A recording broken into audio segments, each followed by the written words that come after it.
Hola, buenas noches. Una vez más en De Todos Aprendemos. Y hoy un poquito más sobrios porque vamos a tratar pues puntos importantes para nuestro sector. Pretendemos hablar ampliamente de manera particular de dos temas. El proyecto de ley que cursa en la Cámara de Diputados sobre los alquileres y desahucios inmobiliarios. Y, por otro lado, otro anteproyecto de ley que anda rodando por ahí sobre el corretaje inmobiliario. Y para eso hemos traído en el día de hoy a María Cristina Grullón, abogada de los tribunales de la República, como dicen por ahí, una abogada en ejercicio con mucho conocimiento del tema y además, para honor nuestro, de nuestra marca, broker owner de RE/MAX Blue. Bienvenida, María Cristina. Gracias, Mérido. Gracias a usted por hacerme esta visita. El honor es todo mío y aquí estoy para todo lo que le pueda servir y espero que no sea tan formal como usted dice. No, esto más bien es un conversatorio, pero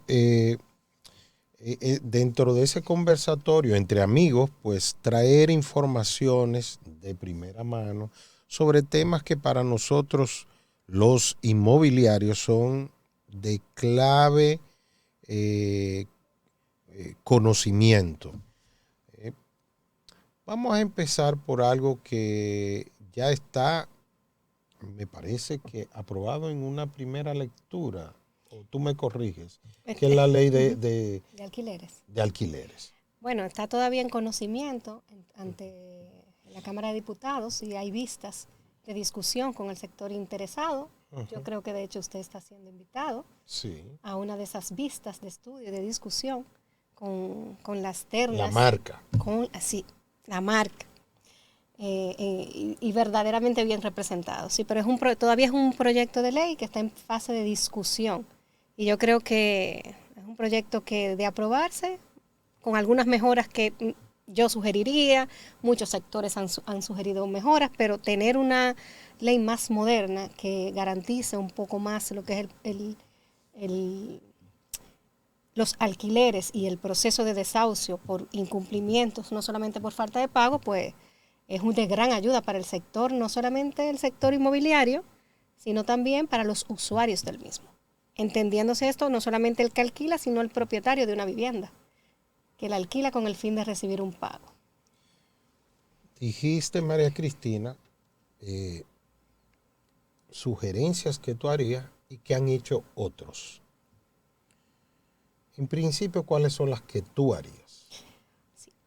El proyecto es un proyecto, diríamos que conciso. Eso es bueno en parte porque permite que la discusión no sea tan amplia, pero hay aspectos muy importantes que habría que mejorar.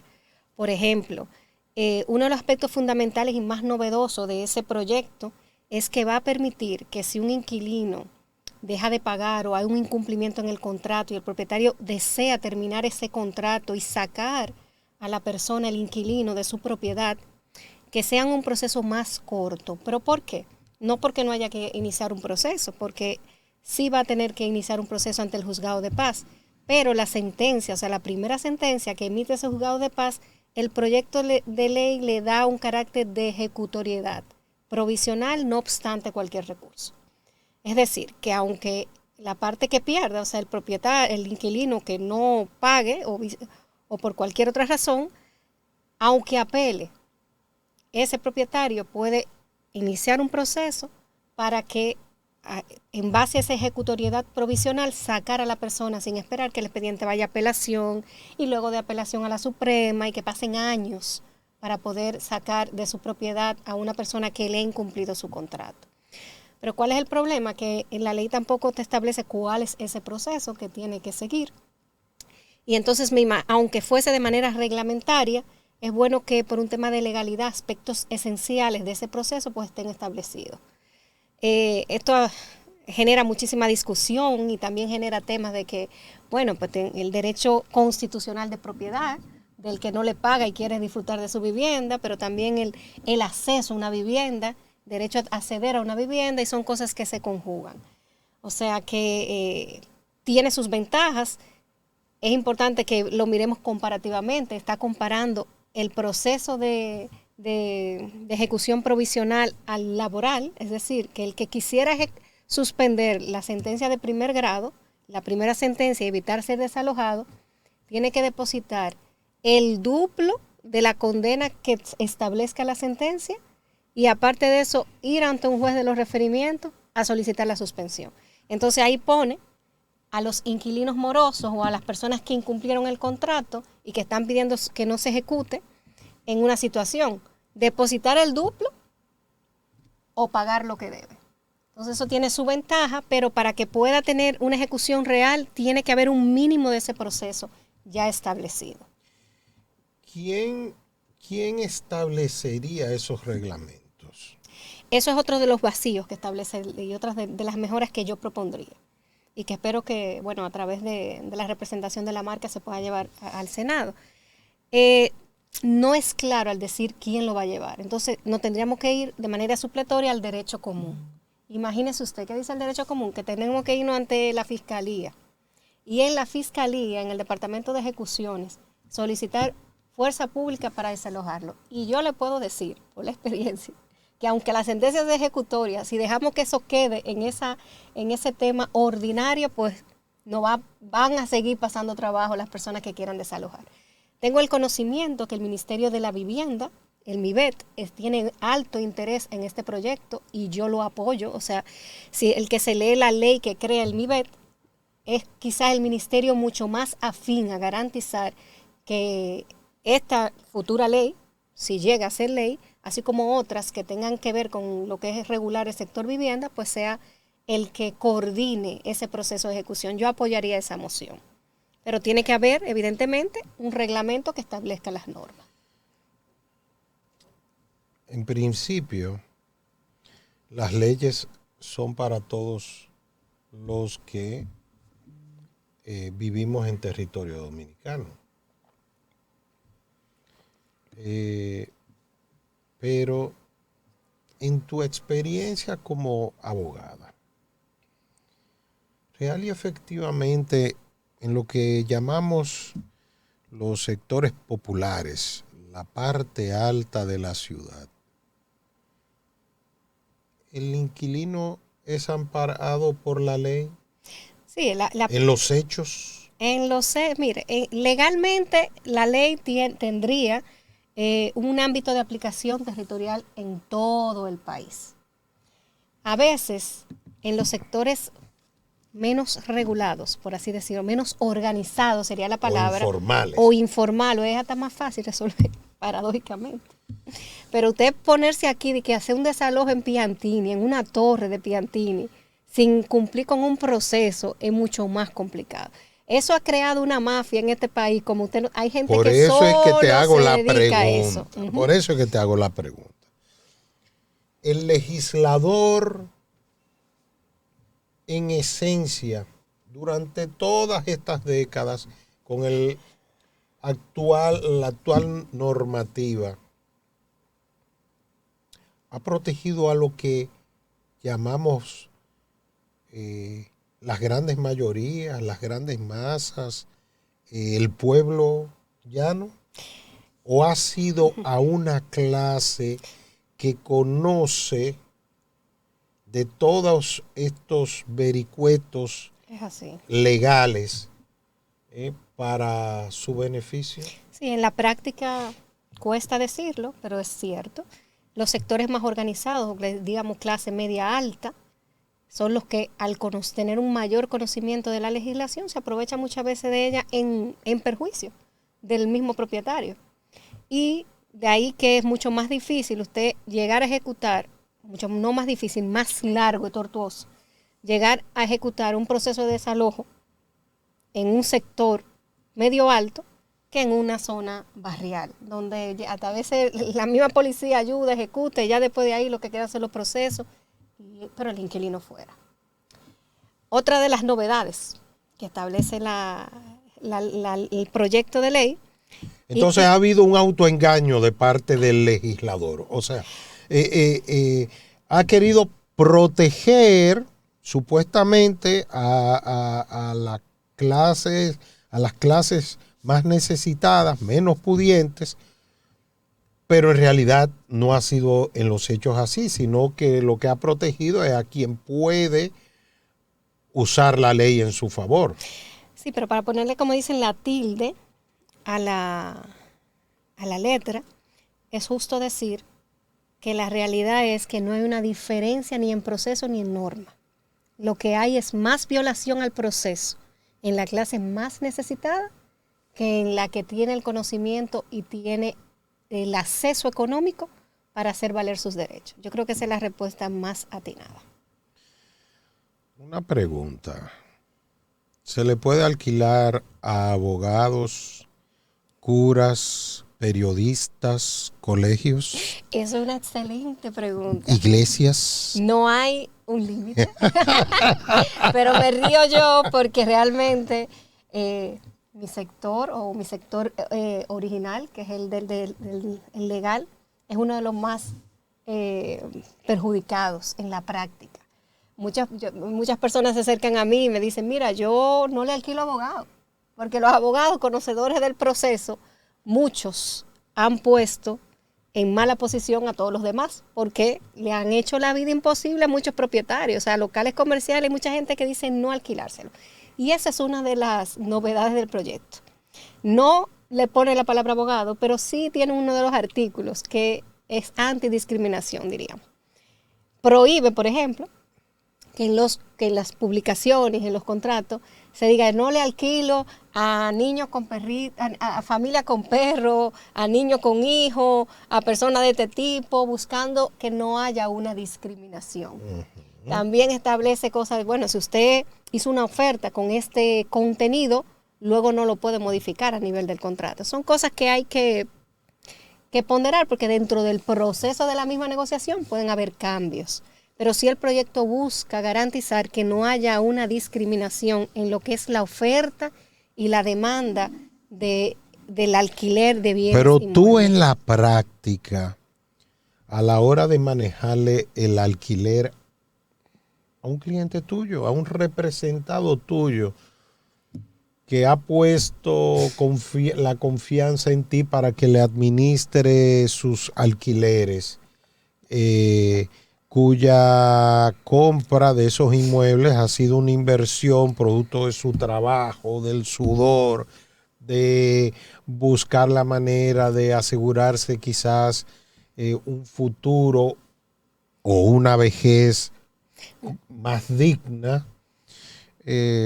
Tú le alquilas a abogados, a curas, a periodistas. Esta es una pregunta que apicó. ¿Me quieren tirar al medio en esto? ¿Quieren que yo suicide mi clase? Pero no, estoy hablando también de colegios, iglesias. En sentido general, mire, yo digo que sería un valor agregado a toda la audiencia, a su audiencia, que lo que siempre debe privar es realmente un buen reporte de análisis de riesgo. O sea, yo particularmente, inclusive, pondero muchas veces, dicen, yo no les rento a una sola persona sin un garante, pero sí, no cambiándole el tema, pero si esa persona jurídica tiene un buen historial de crédito y uno hace un reporte responsable de riesgo para su cliente, yo le alquilaría. Con eso le quiero decir, no a cualquier abogado, al abogado que pase ese proceso de evaluación de riesgo de lo que es el contrato de alquiler, y que muchos agentes inmobiliarios, por así decir, o intermediarios inmobiliarios, que es la palabra que a mí más me agrada para el sector, a veces se lo toman muy a la ligera. Simplemente... ¿Qué es un buen análisis de riesgo? Bueno, a mi juicio va conformado por diferentes aspectos. La número uno, es una correcta identificación de a quién es que yo le estoy rentando.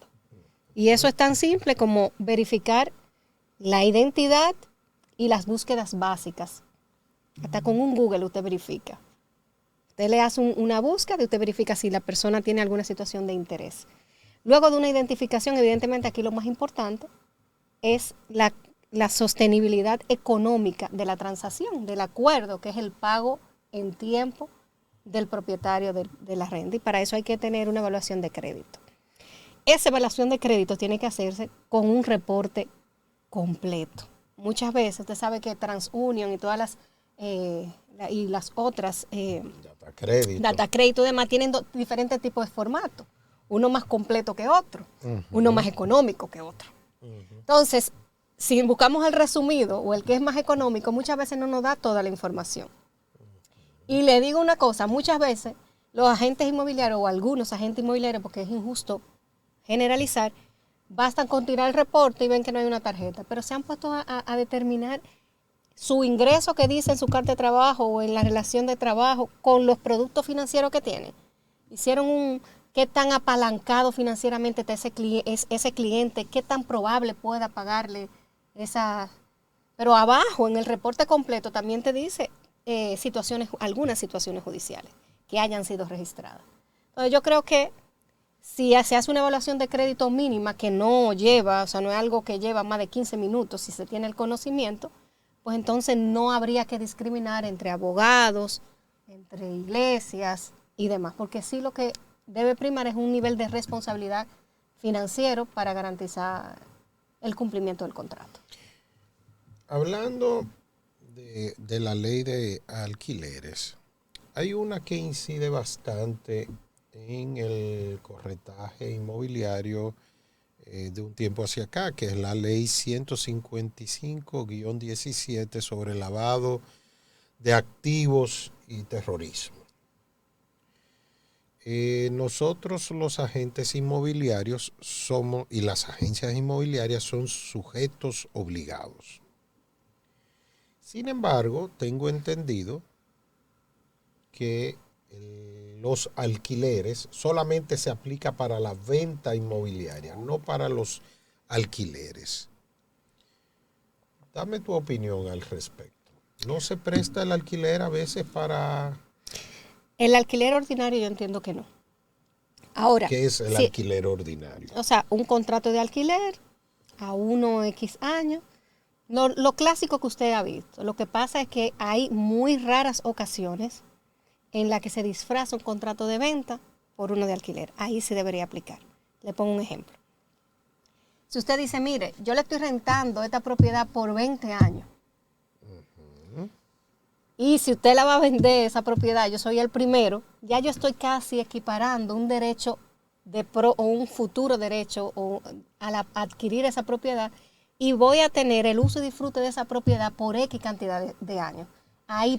Eso es casi un financiamiento. Claro, pero ahí sí por precaución, no por obligación legal, porque la ley lo que me dispone es que yo tengo que hacer un análisis de riesgo en materia de prevención de lavado para evitar que yo como intermediario o agente me preste sin tener el conocimiento a una intermediación donde ha entrado o puede entrar dinero producto del lavado de activos.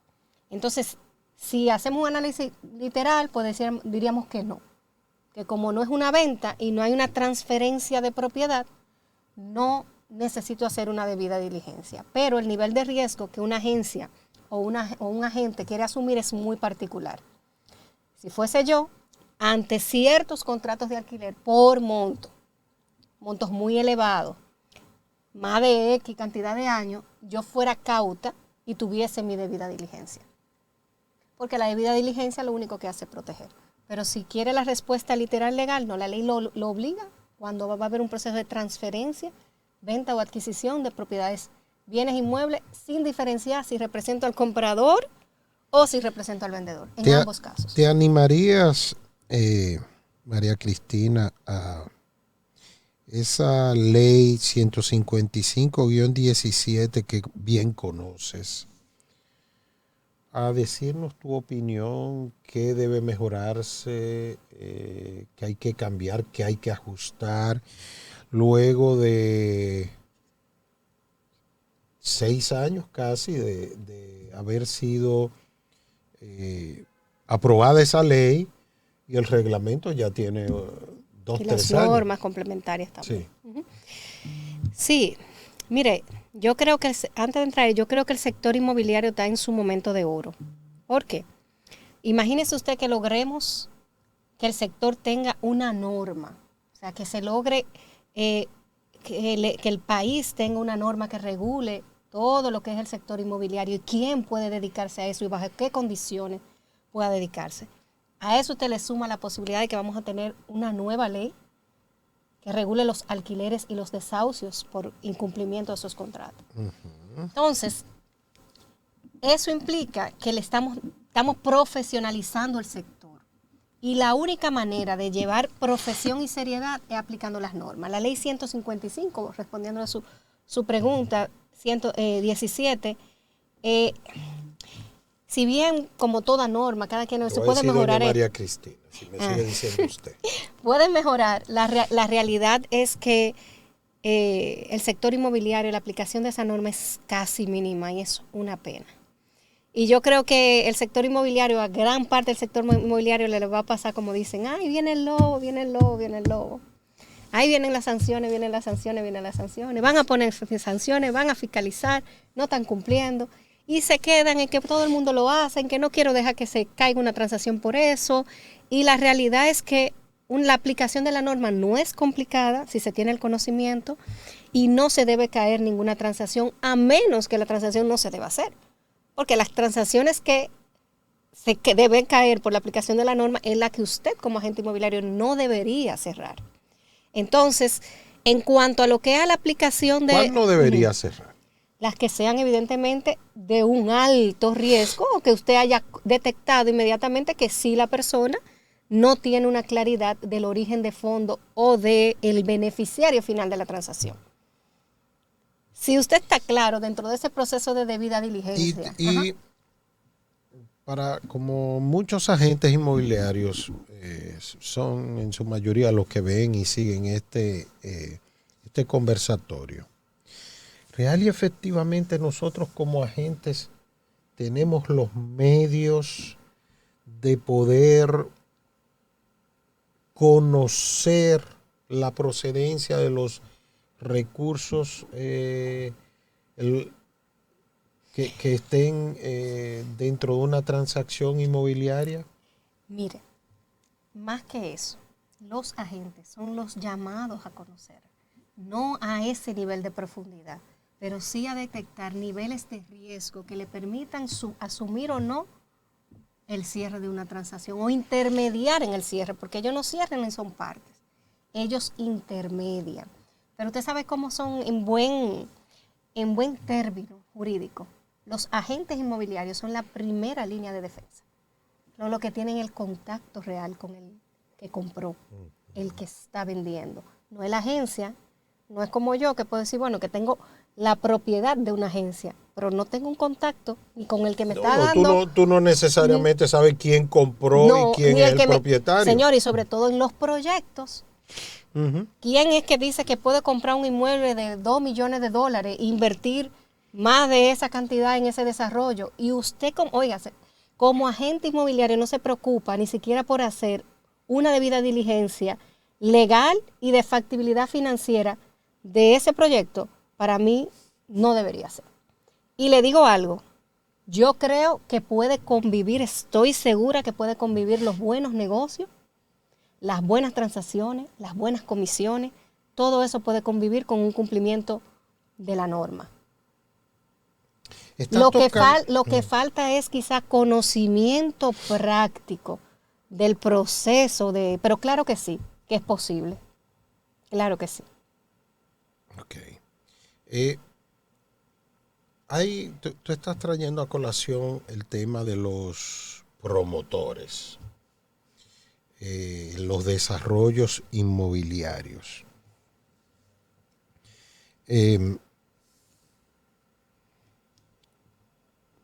Un promotor, de una u otra manera, cuando inicia un proyecto y lo vende en planos, está tomando dinero del público. hace muchos años acá, antes de la ley, el nuevo Código Monetario y Financiero, que fue aprobado después de la quiebra masiva de la banca dominicana en el año 2003. Antes de eso, pues había la posibilidad un poco más fácil de tomar recursos del público. ¿No podría parecerse la venta en planos a la captación de recursos del público? Aunque ¿No debería ser eso regulado? Sí, debe ser regulado. En muchos países, en la gran mayoría de los países, eso está regulado. Porque el riesgo es muy alto para el adquiriente. Está regulado, pero no, si usted pone a analizar la normativa local, Código Monetario y Financiero, la ley del mercado de valores, usted no lo podría equiparar específicamente en lo que es ni una intermediación financiera, ni una adquisición pública de fondos. Pero sí debe estar regulado, como en otros países, para que haya un nivel de garantía. Aquí, bueno, lo que tenemos es ciertas garantías si el proyecto lo manejan a través de un fideicomiso que tenga ciertas garantías de que el flujo del dinero del público se le dé el uso de terminar el proyecto. Pero aquí lo más bonito del sector es que estamos en el momento de la regulación y es lo que a mí más me entusiasma. Poder aportar en lo que es la regulación de quiénes, bajo qué condiciones podrían ejercer más que oficio, la gestión de sueños de muchas personas de adquirir una propiedad. Y muchas veces, Mélido, esa es la única vez. Hay personas que compran 1, 2, 3, 4, 5 propiedades, pero hay personas que en su vida compran una propiedad. Y yo en la firma te puedo decir que son muchos los casos. De hecho, hace un tiempo, menos de un mes, recibí uno de 2 casos de personas demandando a promotores que entregan su dinero para que se le dé el fin y al final se envuelven financieramente, porque muchos son emprendimientos y ni siquiera a veces es por maldad, pero al no haber una regulación, bueno, cualquiera aquí puede decir voy a cogerte solar. ¿Tú te animarías a sugerir que sea obligatorio cuando menos el fideicomiso para la venta en planos? Bueno, lo que pasa es que yo entiendo que hay otras figuras también. Por ejemplo. Que hayan garantías a través de desarrollo de fondos inmobiliarios. El fideicomiso es la más común y quizá la más fácil, pero los constructores a veces le tienen temor, porque en el día a día de la construcción se puede hacer un poquito complicado la gestión administrativa del desembolso para lo que es el proceso de construcción y algunos entienden que les retrasan. Pero lo que nosotros tenemos ahora mismo como legislación es la mejor garantía para el que va a comprar. Y la seguridad no siempre retrasa un poco los procesos. Sí, pero la seguridad es un tema de apetito de riesgo. Yo he disfrutado muchísimo, a veces sufro, pero también he disfrutado conocer este sector. Porque los agentes inmobiliarios son casi lo opuesto de lo que son los abogados y el sistema legal. Explícame eso. Sí, pero eso está bien, porque todo tiene su pro y todo tiene su contra. Ajá. Los agentes inmobiliarios son, y sobre todo aquí en este país, porque fuera no es así. Si usted compara un agente inmobiliario de Estados Unidos con el local, vamos a decir que son más arriesgados, más tendentes a tomar riesgos, pero aquí, todo lo del mundo, pero es que no es por malo, Mélido, es por un tema de desconocimiento muchas veces. A veces uno dice, los que tenemos hijos, y uno dice, bueno, a los chiquitos hay que cuidarlos. No lo podemos dejar suelto porque no tienen la capacidad de medir el riesgo. Ven esa piscina, déjame ver, déjame probar, me voy a tirar por ahí, se ve bonita el agua. No tienen esa capacidad de medir a esa edad que pueden morirse. Yo no estoy diciendo que, pero le quiero poner cosas. ¿Qué le pasa al agente inmobiliario? Es una profesión bellísima,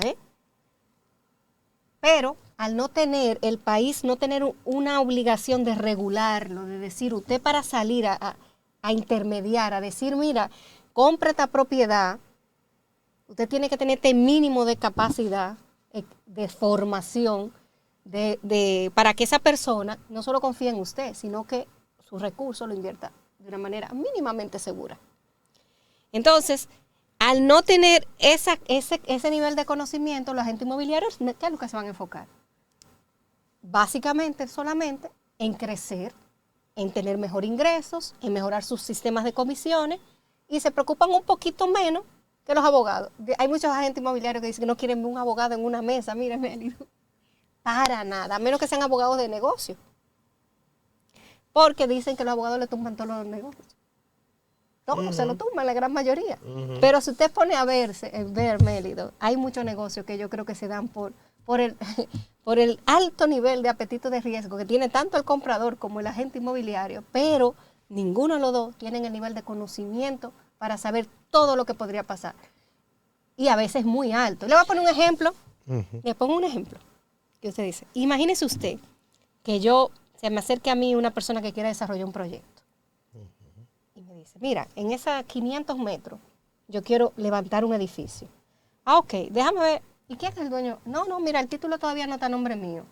Pero yo tengo derechos. Ajá, y su derecho sí, mira, yo soy uno de los 5 hijos de mami y papi que murió. Y entonces, nosotros lo que tenemos que hacer es un proceso sucesoral. Ok, está bien, si vamos a iniciar el proceso sucesoral y está delindado el inmueble, no. Pero ahí se inicia un proyecto. Pero no solo que lo inicia, ya el riesgo es el del constructor. Pero el agente inmobiliario es capaz de promocionarlo y de venderlo. Vamos a poner un ejemplo. Imagínense que en muchos de esos casos se muera una de esas personas y haya una demanda sucesoral. Te va a parar el proyecto. Pero vamos a decir una cosa. Sin deslinde no hay permiso. Yo creo que deberíamos mínimamente tener ciertos requisitos. Vamos a pedir, por ejemplo, que un proyecto, vamos, antes de comercializarlo, que estén todos los permisos. O sea, son cosas del conocimiento.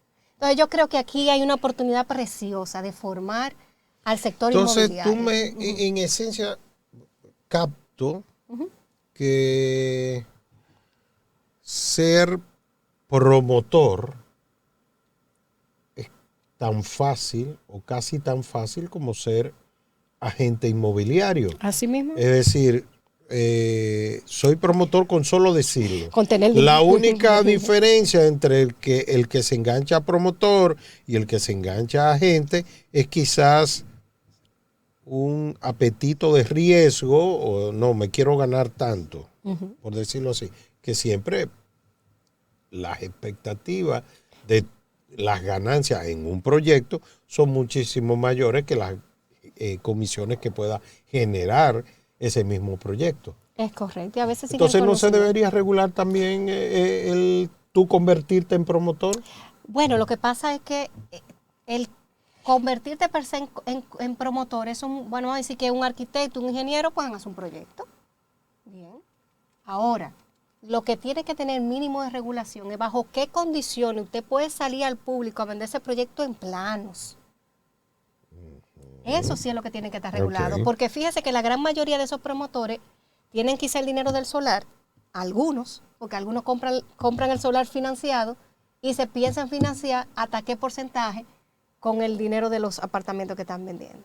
¿Pero qué hacen entonces? Van a un banco, a una institución informal, a veces hasta un prestamista, que lo he visto también. Un par de amigos.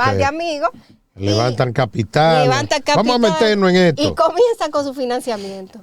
Pero no, el flujo de cada hubo un error. O no se vendieron al ritmo, o se vendieron, se separaron, pero no se le hizo una buena diligencia al que compró. Un mal presupuesto. O un mal presupuesto. Ah, pero ¿qué pasa? ¿Y si el banco se ejecuta? ¿Cómo ha pasado miles de veces?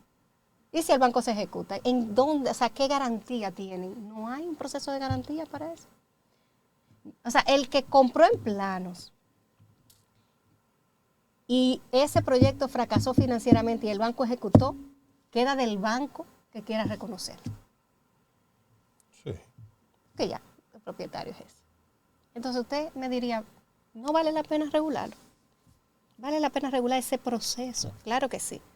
Y yo me propugno fanática de que eso también lo asuma el MIBET. Y ojalá la marca se anime y trabajemos algo al respecto, porque no tiene que ser nada complicado,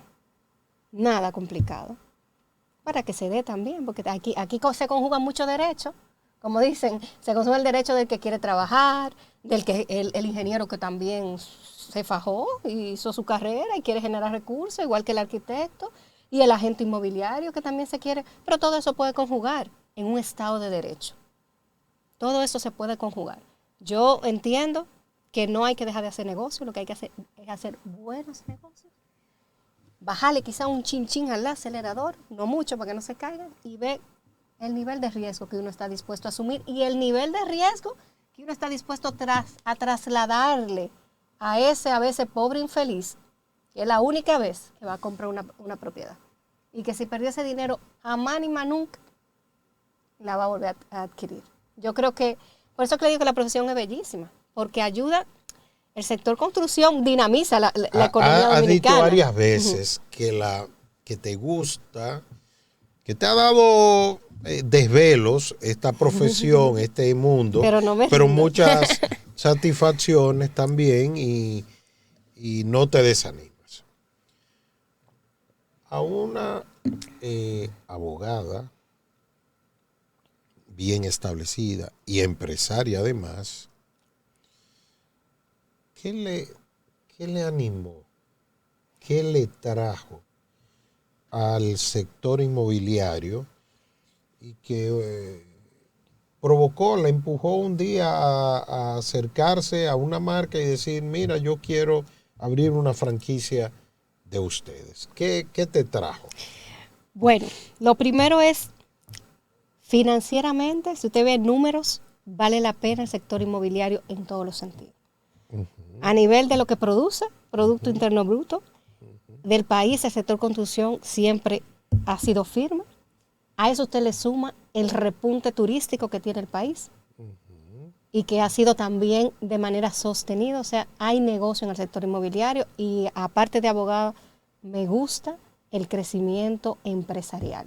Yo disfruto mucho ver crecer un negocio, aunque no sea mío. Eso es lo primero. Segundo, yo he sufrido dentro de lo que es el proceso del ejercicio muchas desilusiones de personas que compraron y tuvieron problemas quizá por una falta de asesoría oportuna en un momento determinado. Entonces entiendo, me gusta, sin esperar ningún agradecimiento, dejar una huella de agregar profesionalización al sector a través de aportes de valor, de normas y de otros, como le hablaba ahorita, hasta de otra formación para eso. Y sobre todo, para serle muy sincero, esto surge en pandemia, cuando cerró el país.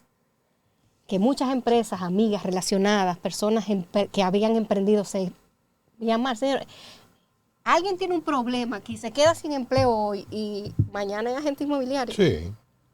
Y muchas personas que se acercaron a mí con problemas.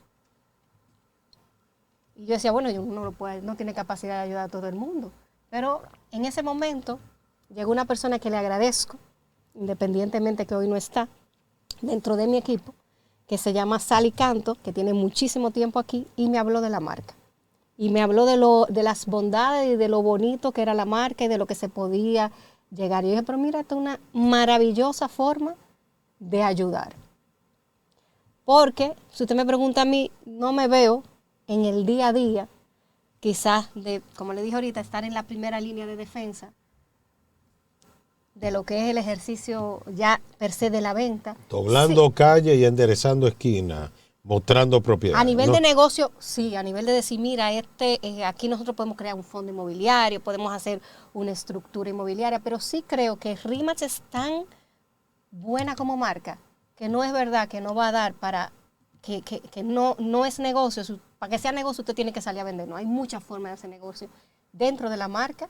Y para mí va a ser una satisfacción poder tener una plataforma en la que las personas que quieran desarrollarse dentro de lo que son los marcos legales y que crean en esta forma de hacer negocios buenos, legales, y en que las personas tengan un mínimo de riesgo controlado, pues que yo pueda dar esa plataforma para que vengan personas que se dejen formar, que tengan esa misma visión y evidentemente que sea negocio para mí, pero no solamente con la venta directa.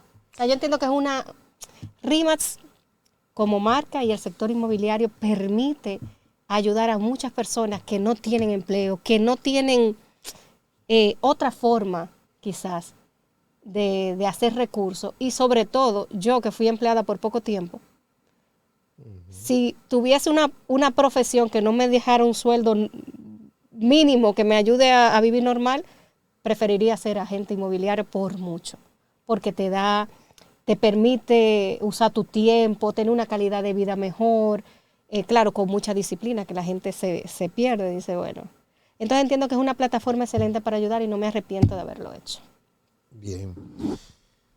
Háblame, tú que has venido trabajando fuertemente lo que podría ser un proyecto de ley o un anteproyecto de regular a los agentes inmobiliarios.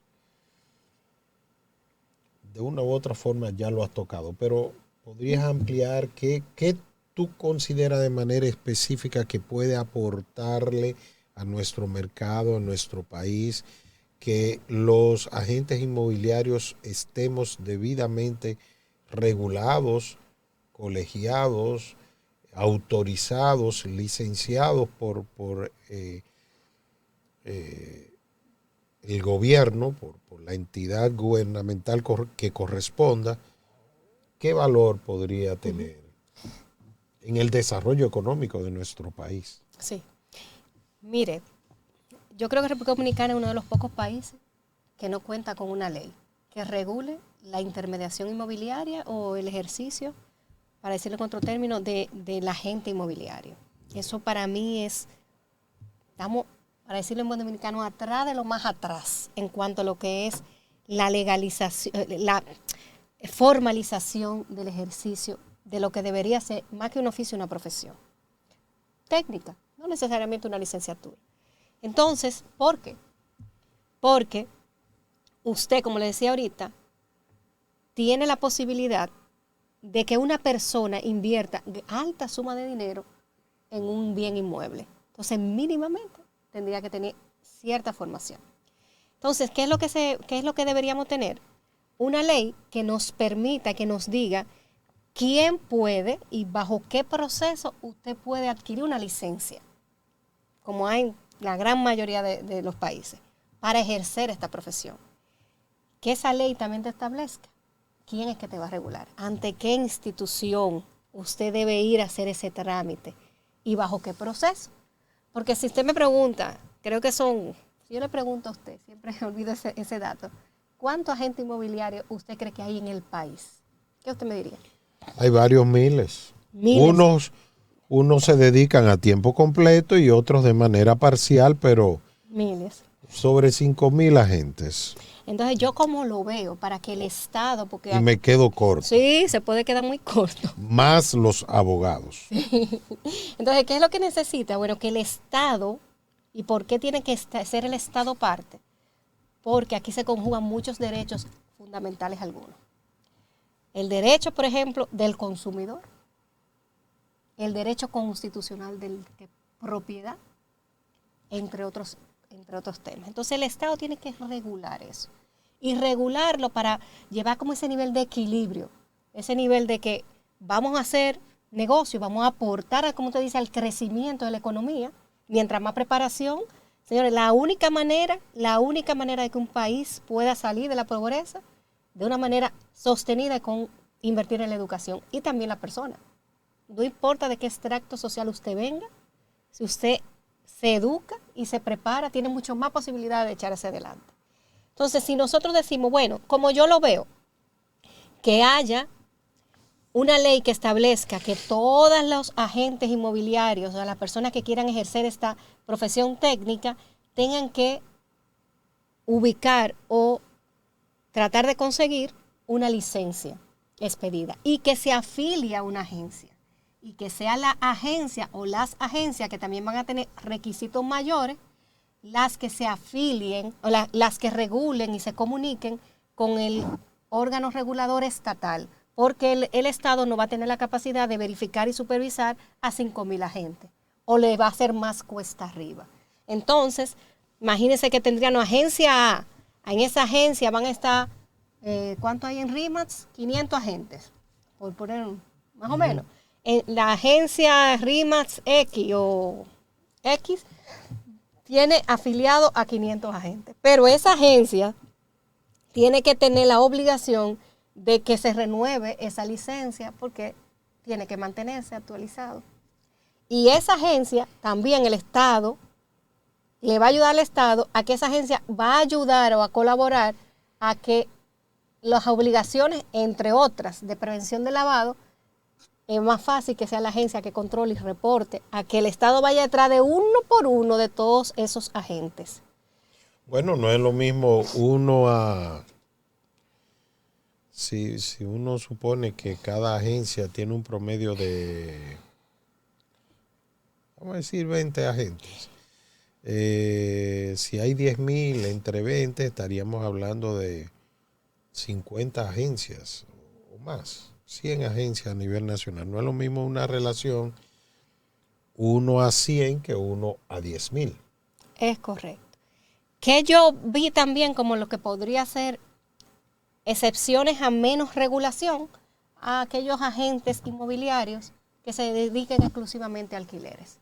Tengan un proceso de filtro menor podría ser. También vi como un plus. Mira otra cosa, que yo lo veo desde fuera y yo digo, pero ven acá. Hay muchos promotores, y volvemos al tema de los promotores, y no es que tenga nada en contra de ellos, pero hay muchos promotores y desarrolladores que se dedican a ellos mismos a vender todos sus inmuebles. Sí. Ellos también deberían tener en el futuro que hayan una legislación, una licencia, y preparar a su equipo de ventas y que su equipo de venta también tenga la licencia de agente. Porque muchas veces las violaciones, o quizás más que violaciones, los consumidores tienen menos protección cuando compran directamente. Entonces, como el Estado es el que tiene el deber de regular todo y ser equilibrado y que por lo menos se respeten, entonces todo, o sea, bueno, usted es agente, usted busca su licencia de agente, usted es agencia, la licencia para agencia, usted es promotor, bueno, usted puede desarrollar, pero si quiere vender usted mismo también, ubique su licencia. Yo espero en Dios ver en vida a un sector inmobiliario mucho más regulado. Y señores, la cantidad, yo fui hoy a Punta Cana, todos lo sabemos, pero la cantidad de dinero que mueve el sector construcción. O sea, yo una vez decía, pero patana de varilla, patana de cosas, y ¿hasta dónde tú vas a llegar? ¿Hasta dónde va a aguantar el turismo, el país con esos desarrollos sin una regulación? Es que yo creo que al Estado le conviene, estoy segura que al Estado le conviene. 2 o 3 escándalos con temas que involucren y que afecten al sector turismo en la adquisición nos afecta. No como sector. Como país, como marca país, sí. Como hablábamos en la convención, o sea, nosotros no solamente tenemos que estar propugnando por tener una marca de agencia inmobiliaria, o sea, si el país se cae y se debilita, nos afecta a todos. Entonces, garantía mínima jurídica. Y vuelvo y le digo, estoy segura que se puede hacer negocio con normas. Esto es para disfrutarlo. Disfrutarse, ganarse su comisión, disfrutar ver su equipo crecer, ver su agencia crecer. Pero, señores, disfrutar que el que compró y el que vendió mínimamente tiene las reglas de juego, claro. Bien. María Cristina. ¿Y la capacitación? ¿Quién está llamado a capacitar los agentes inmobiliarios? Mire, como no hay regulación, no tenemos. Porque yo veo por ahí enganchados a muchos coaches inmobiliarios, muchos profesores, muchos talleres, pero habría que ver si hay un conocimiento cabal, amplio, profundo del sector. Como le decía, al no haber regulación aquí todo es posible. Esto es tierra de nadie. Como yo lo veo, como yo lo quisiera ver desarrollado ya, es de la siguiente manera. Que sea en la misma legislación se establezca el proceso a nivel reglamentario de quienes pueden emitir la formación que se requiere para obtener la licencia. ¿Y con qué currículum? O sea, ¿con qué pensum? Entonces, vuelvo y le digo, no porque me haya requerido, pero estudié varios ministerios. Si el MIBET fuera, que sería para mí el escenario ideal, el ministerio que asuma regular y ordenar el sector, el MIBET a nivel reglamentario debería... O sea, el Ministerio de Viviendas y Edificación. Es correcto. El MIBET debería, a nivel reglamentario, establecer, mira, este es el pensum que tienen que dar para que una persona pase uno de los requisitos de obtener la licencia, porque ese es uno. ¿Y quiénes lo pueden dar? Pero también usted sabe para qué debería regularse, señores. Una vez se tenga esa norma y se tenga el requisito de la licencia, el registro nacional de agentes inmobiliarios, los que realmente están habilitados y que tenga un número y una colegiatura, para que usted como consumidor se proteja y sepa quién realmente tiene capacidad para ejercer esa profesión y a quién usted puede llevar y a quién no. Es que esto le conviene a todo el mundo. Mira, ¿sabe a quién le conviene? A los propios agentes inmobiliarios. Las cosas que uno ve en este sector. Y con el temor, a veces cuando yo inicié, yo me decía, pero ¿y por qué que no? Por ejemplo, ¿y por qué que no pueden ponerle el nombre del proyecto a la publicación? No, porque me van por atrás, no, porque me pasó tal cosa. Y yo decía, no, pero es que los abogados no son fáciles, sí, pero el tema sí, es como muy... Le han pasado muchas, pero es porque no hay regulación aquí cualquiera, señora, hasta una persona que no sepa leer y escribir, aquí se dedica a eso. Entonces, sí. ¿Qué se le puede decir a una persona que no sepa leer y escribir? No sé, cualquier cosa. Si se profesionaliza, si se regula, si se dice quién, aquí los agentes inmobiliarios y las agencias inmobiliarias van a ganar más. Pero el país va a ganar más. Bueno, pues, me enteré precisamente esta semana de que poco más del 60% de las ventas que realiza una gran constructora en el área de turística son realizadas por agentes independientes. Entonces, la garantía, seguridad que puede tener el cliente comprador es mínima. O sea, no hay un lugar donde ir a reclamar. Te puede ir a la constructora, bien. Y si a su vez esa constructora no está debidamente organizada y cumple con que tenga por ejemplo, un fideicomiso u otra serie de herramientas que le den seguridad y garantía al cliente, pues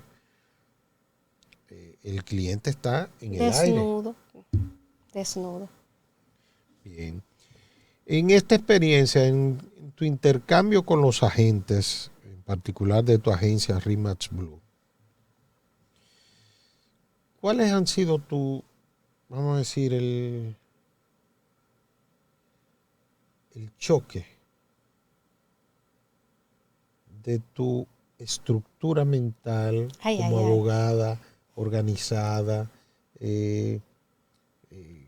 con procedimientos, que quiere cumplir normas, leyes establecidas, frente a este individuo,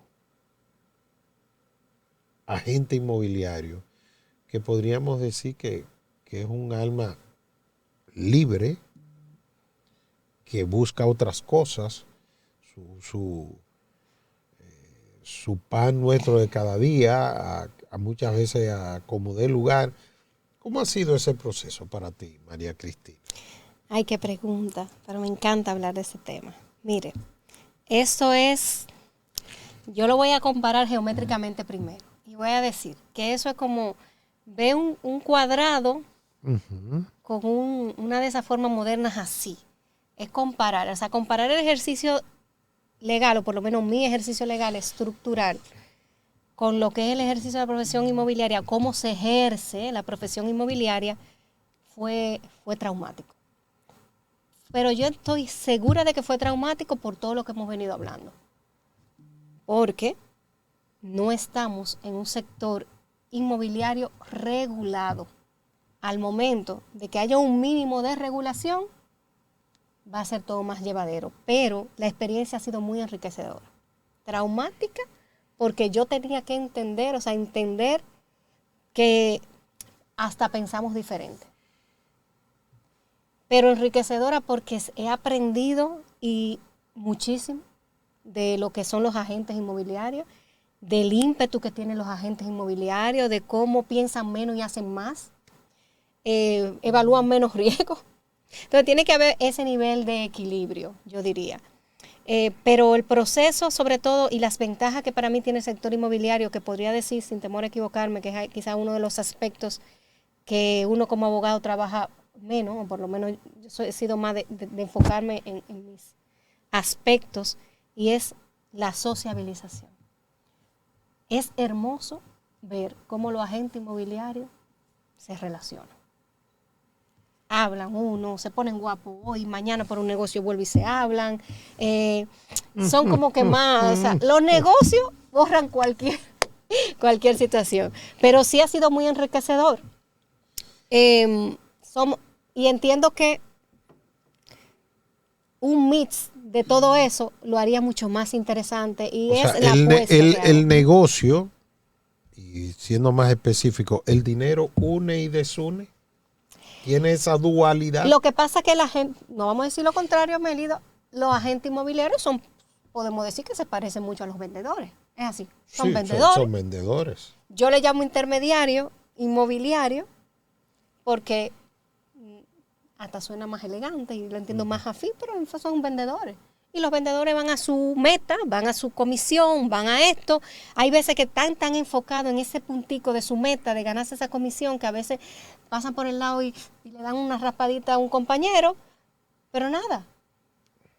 Puede ser que a la semana con ese compañero se dé esa oportunidad de negocio y ahí se olvidó todo porque vuelve y se enfocan en la comisión. Entonces, he aprendido eso. Eso es algo que entiendo que es propio del sector, o no sé qué usted piensa. Quizás hay que son muy aguerridos, quizás hay que son...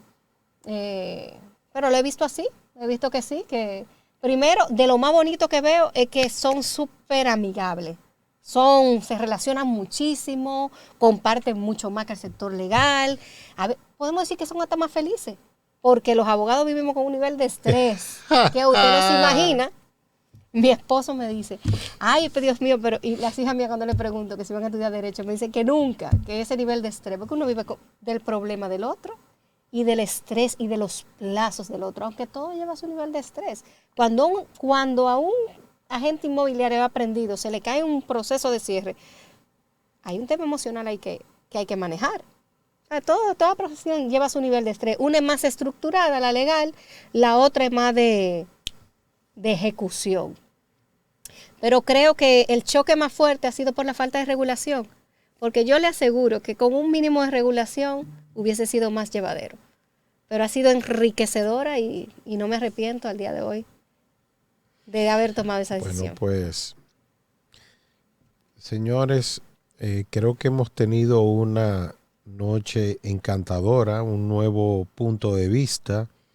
La convivencia de los códigos con las emociones que vivimos los agentes inmobiliarios y la estructura de los códigos de la persona que viene del área legal. Quiero agradecer a María Cristina Grullón de López y Grullón Asociados y de RE/MAX Blue, haber compartido con todos nosotros sus conocimientos, ideas, propuestas y puntos de vista sobre el acontecer legal inmobiliario de nuestro país en este momento. Gracias y hasta la próxima. Buenas noches.